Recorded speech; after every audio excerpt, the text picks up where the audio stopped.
This conference will now be recorded.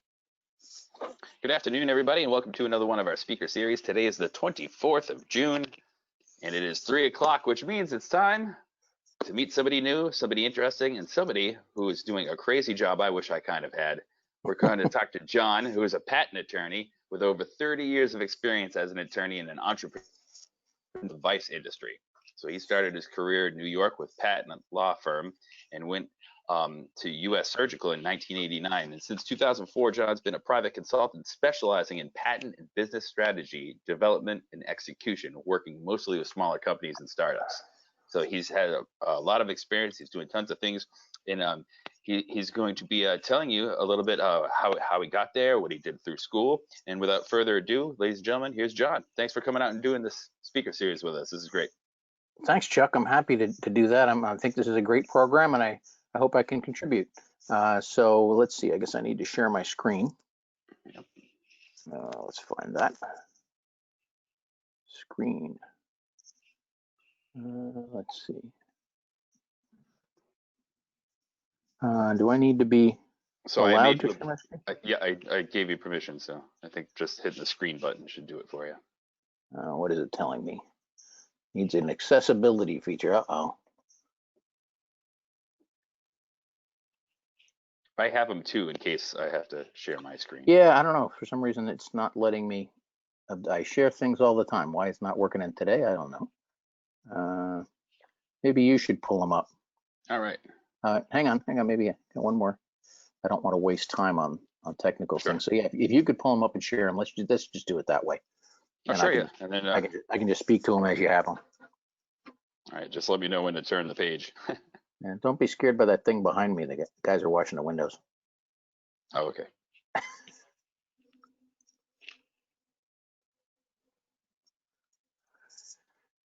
Okay. All right. So next slide. So that's who I am. My name's John Andres. I'm a patent attorney. I want to talk to you today about what patents are, how you get one, what patent attorneys do, and how do you become a patent attorney. So basics start with, what is a patent? A patent is a right that's granted by the government, and it's considered property.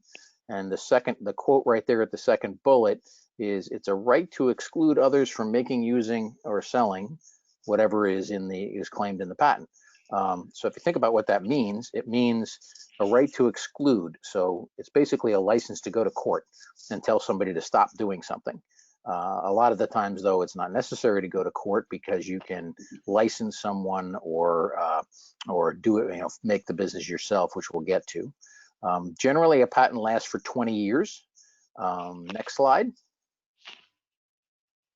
Uh-oh. So why do we do this? As a society, the thought is, rather than have people keep inventions secret, which is what happened a long time ago, is that if you invented something and you didn't want others to steal it, you kept it secret.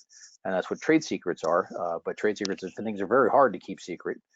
But in this case, the thinking process here is that it's better to get people to disclose their inventions, write them up, teach other people how to do it, give them some rights for a limited period of time. And then a big part of the reason you grant patents is to get other people to invent things that don't infringe that patent. So work around, and you get more and more inventions. And our country probably has the most successful patent system in the world.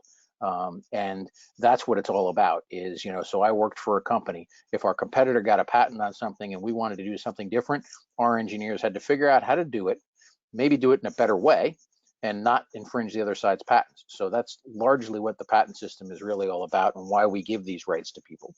Next. These are the things that I was just covering. So we encouraging people to invent around. We can just, I think there's another. Okay.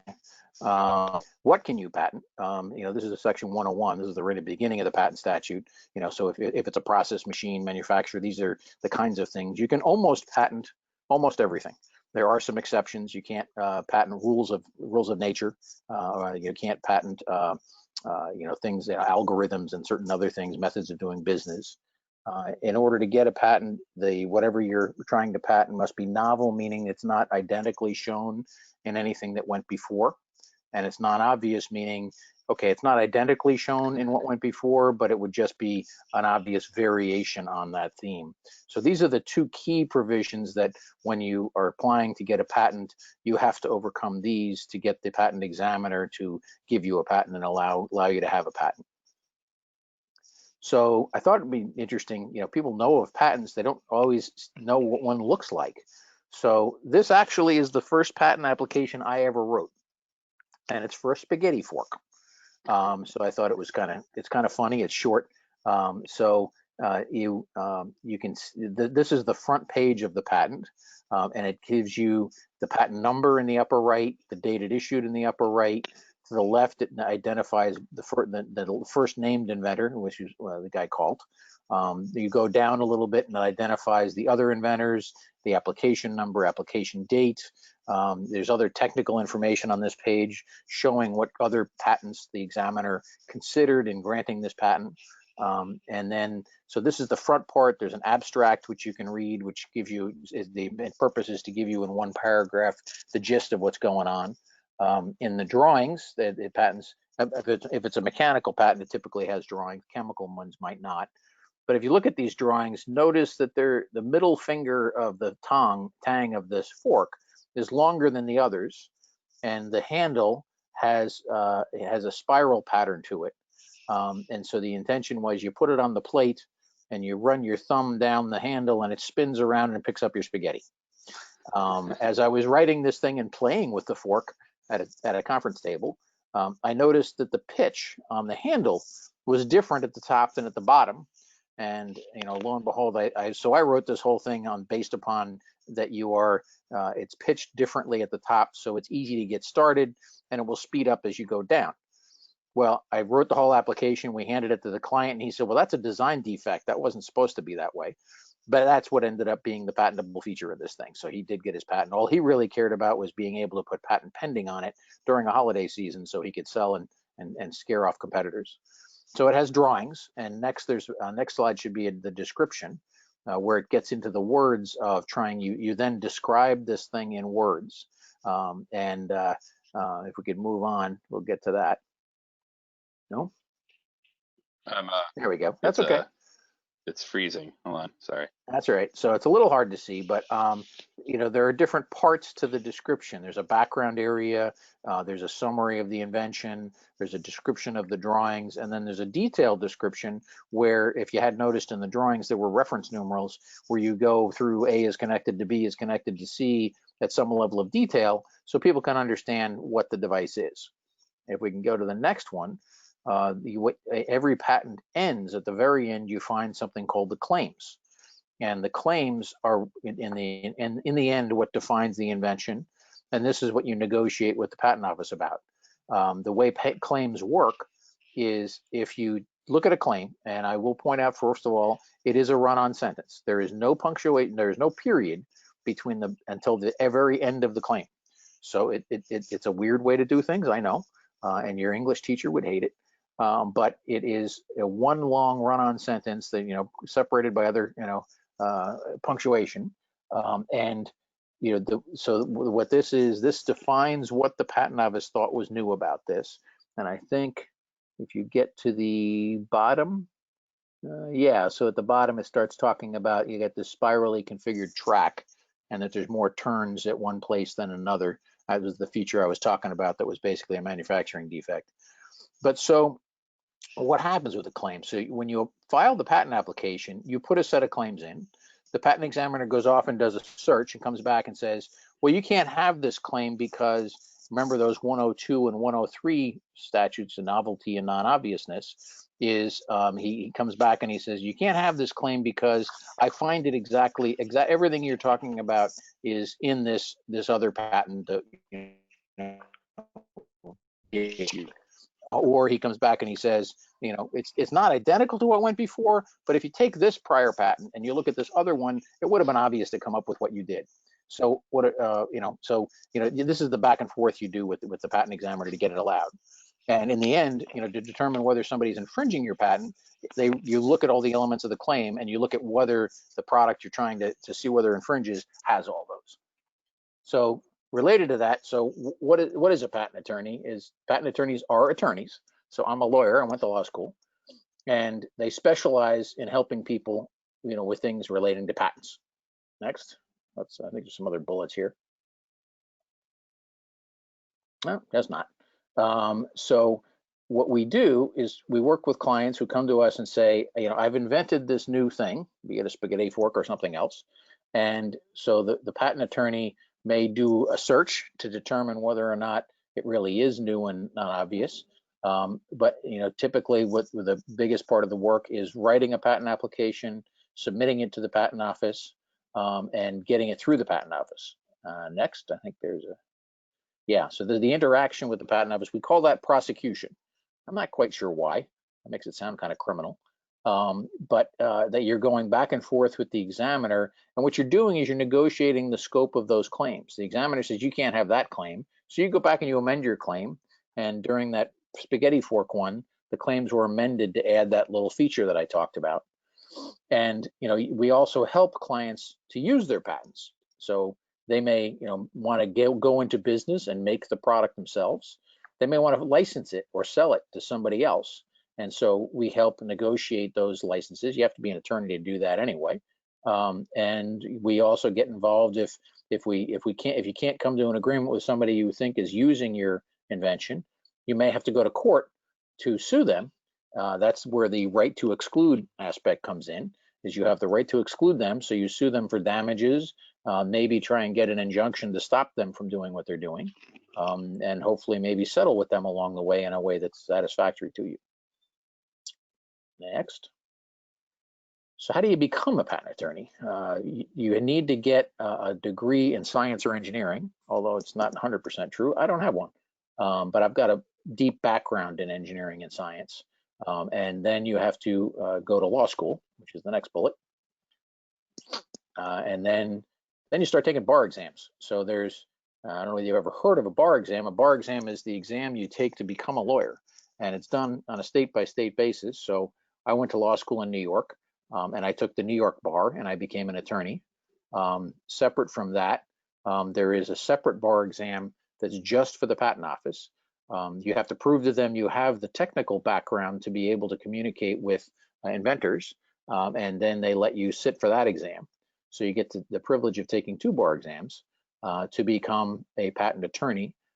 There is something called a patent agent who's not a lawyer, who has the technical background and can sit for the patent bar and just becomes an agent. Now, what can an agent do? An agent can only deal with the patent office. They can't give advice to clients about contracts, licensing, suing, anything that's really more attorney realm stuff, but they can work with people on prosecuting patents before the patent office.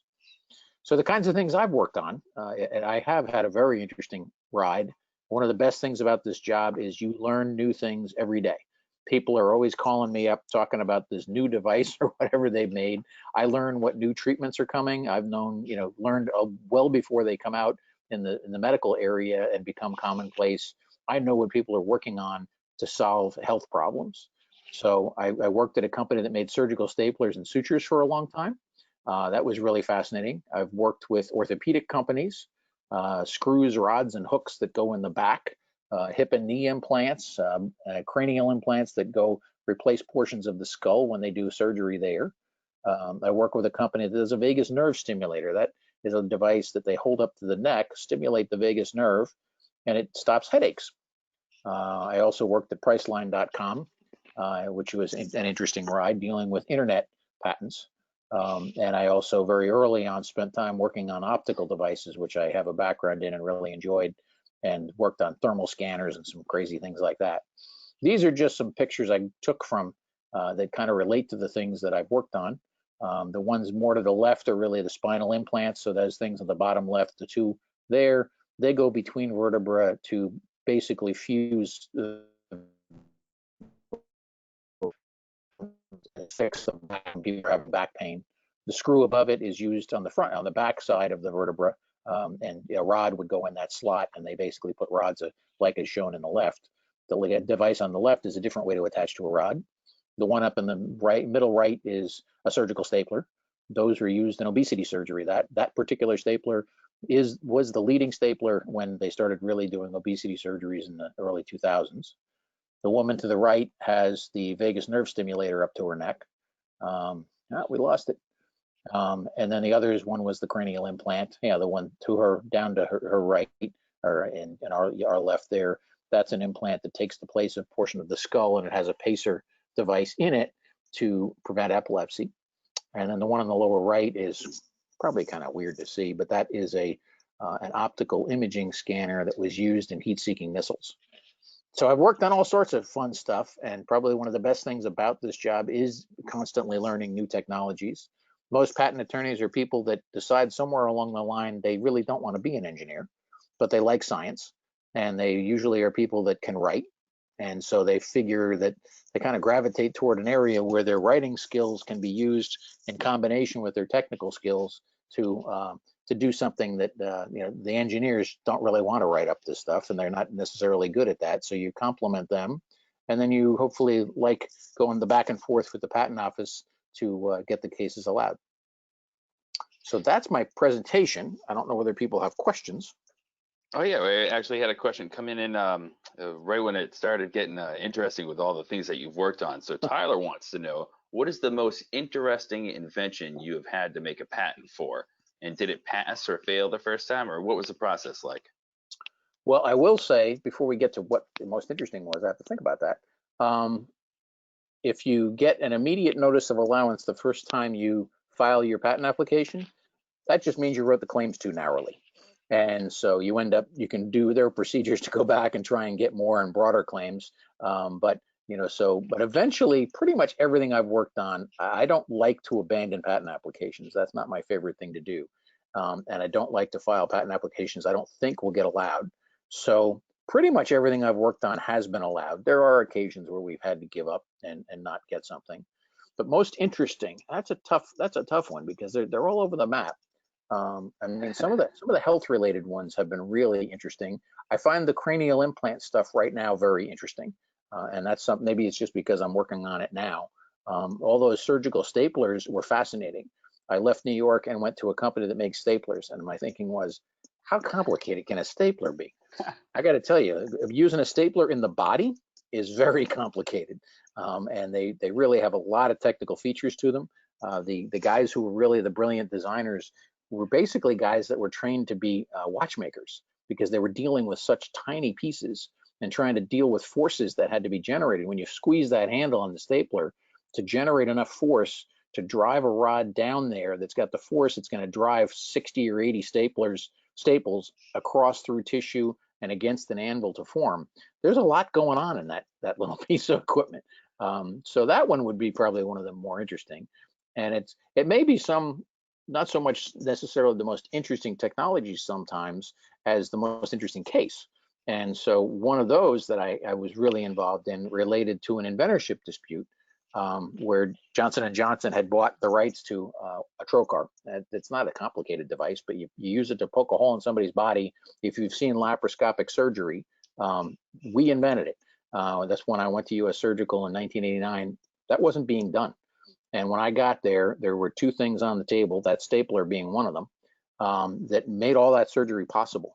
And so then we ended up in 10 years of litigation with Johnson & Johnson. But they were going to do an end run on us, so they went and got a patent they bought from a doctor that they said was going to cover our access device, our trocar. And we found out that he had left off another inventor. And so we went and bought his rights. And so then we moved to add our guy as an inventor to the patent, which one thing that I should mention is, so if two people own a patent, unless they have some agreement, either one of them can do as they please with it. So our goal was to get our guy added. We owned his rights. So then we'd be free of all of J&J's claims. And that's what happened. But we didn't win because our guy was such a great inventor. We won because their doctor altered documents, and he was dishonest. And I still have a set of exhibits here in my office where we did infrared photography to show that the documents that he produced had been doctored up to produce, and they all had been doctored up the same way with the same ink. And so we established a pattern. And when the judge ruled in our favor, I remember one of my favorite quotes from the decision was, he said, "I'd have to be deaf, dumb, and blind not to see what's going on with Dr. Yoon and his documents." And another one was, "Dr. Yoon has no respect for an oath." Those are really good things when you're trying to beat the other side. So in terms of most fascinating case, that would be right at the top of the list. Wow. Yeah, it sounds like a TV show or movie worthy, that type of happening. Yeah, I've had fellow patent attorneys say, "John, you should write a book," and I'm like, "Yeah, the only ones who are going to read it are patent attorneys." That's true. It's hyper technical stuff that lay people are going to be like, "Huh? What are you talking about?" So, but it is fascinating. All right, we have another question. Is a patent for something online different than a patent for a physical patent? Is the question. That's a good question. Yes, and it was very controversial. One of the reasons I wanted to take the job at Priceline was, at the time, it was very controversial whether you should be allowed to patent ways of doing business on the internet. And Jay Walker, who invented the Priceline system, I wanted to go and meet Jay. Partly was what I really wanted. People always said, "Did you meet Shatner?" And I said, "No, I went there to meet Jay." And I never did meet Shatner. But it's very different, and it's very different ways of claiming things, because it started out where you would claim it as a computer system for interacting with the internet and doing things. And that section I showed you of 101 on what you can patent, there's still ongoing controversy over how and whether you can patent ways of doing business on the internet, because you shouldn't be able to patent just a method of doing business. And it's a complicated area, and the claims take a different form. I'm actually working on one now with somebody. Actually, I think we just may have gotten it allowed on, really, because it's become a problem for diagnostics. And these guys have a diagnostic for figuring out whether people are immune to things, and going through it and figuring out how to claim it and not run afoul of the scope of what you can patent is a difficult job. So it is a very different, and claims take different forms. You have the ones I showed you, which is mechanical, that recites a bunch of elements. You have chemical ones that recite maybe a chemical structure. They even have the chicken scratch of different what a molecule looks like in it. Right.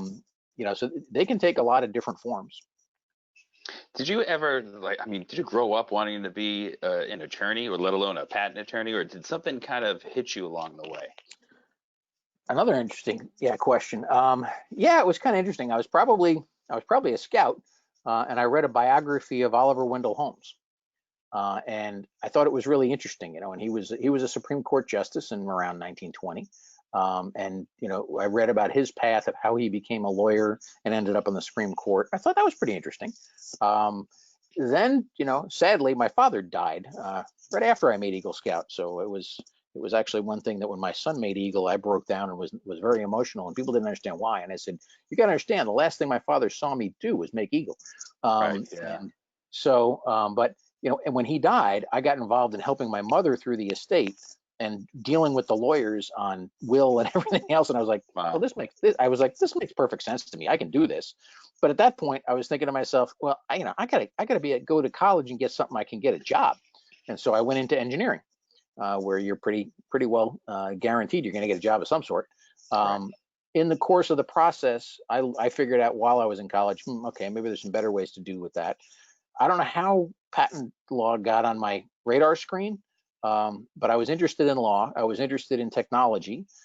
There are multiple ways to pull that together. You don't have to be a patent attorney. There's a lot of different aspects of law and construction law and things that get pretty technical.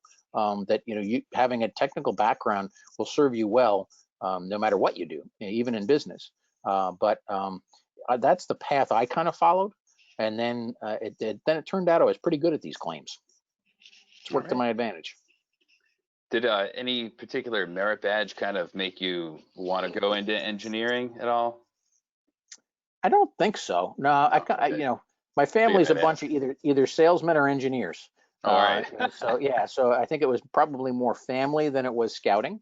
Right. Um, I think when you look at things like the citizenship merit badges, they're pretty closely related to law. And back when I was doing this, we didn't have as many merit badges. Those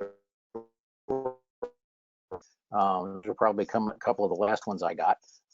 So they may have had an influence. All right. Tyler had another question. what types of things are protected longer or shorter than the 20 years period by a patent?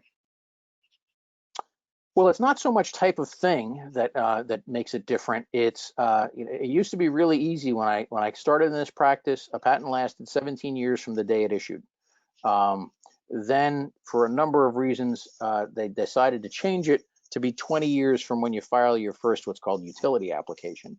But in doing that, they made a deal, and the deal was because the patent office can get really slow and they can sit on your application. And it was like, wait a minute, you're not going to give me 17 from the day it issued. You're going to give me 20 from when I applied.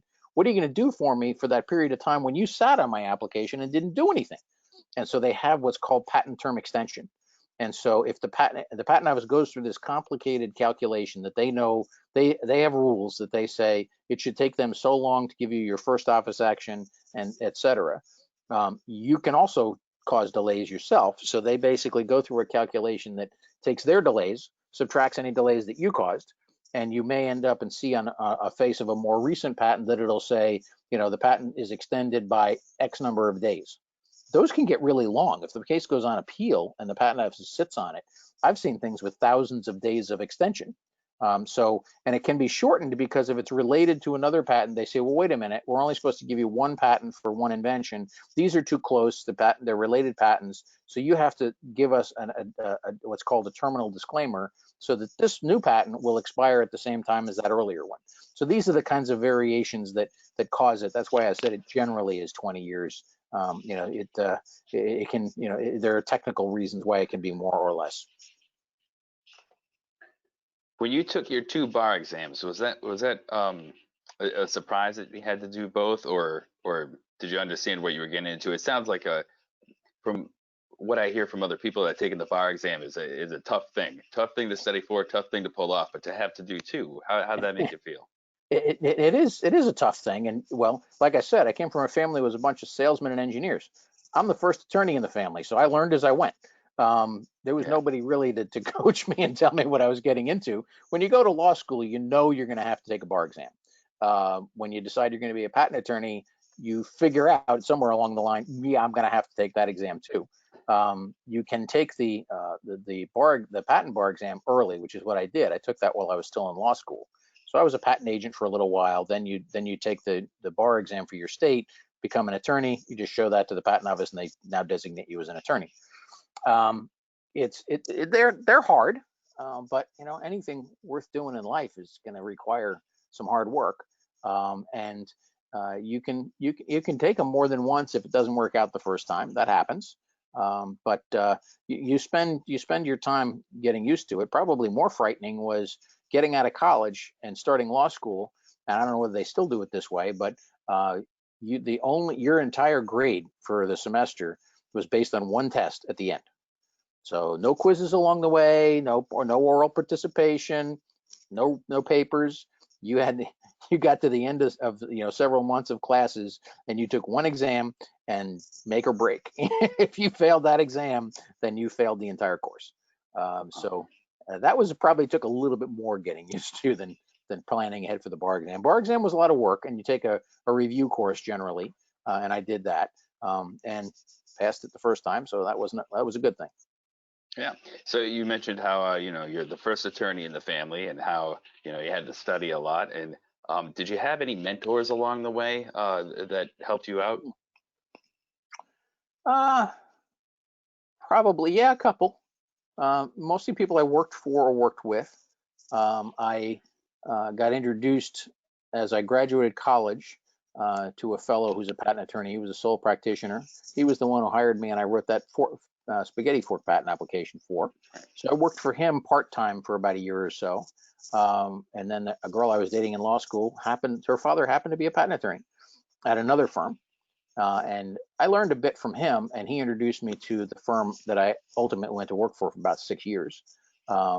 Those guys were really good teachers. I learned a lot. And then even when I went in-house, I had a really good general counsel who taught me a lot. So I was learning from those people all along the way and learning different things from each one. So you put them all together and you end up with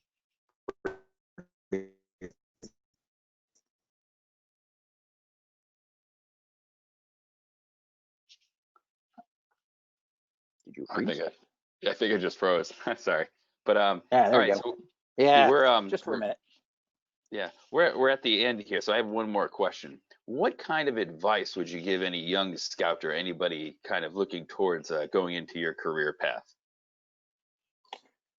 I'd probably give an even more general piece of advice is Sure. that going to college, if you have any interest in technical or technology, pursue some kind of technical degree, because it's kind of a base that you need to have to branch off into other things.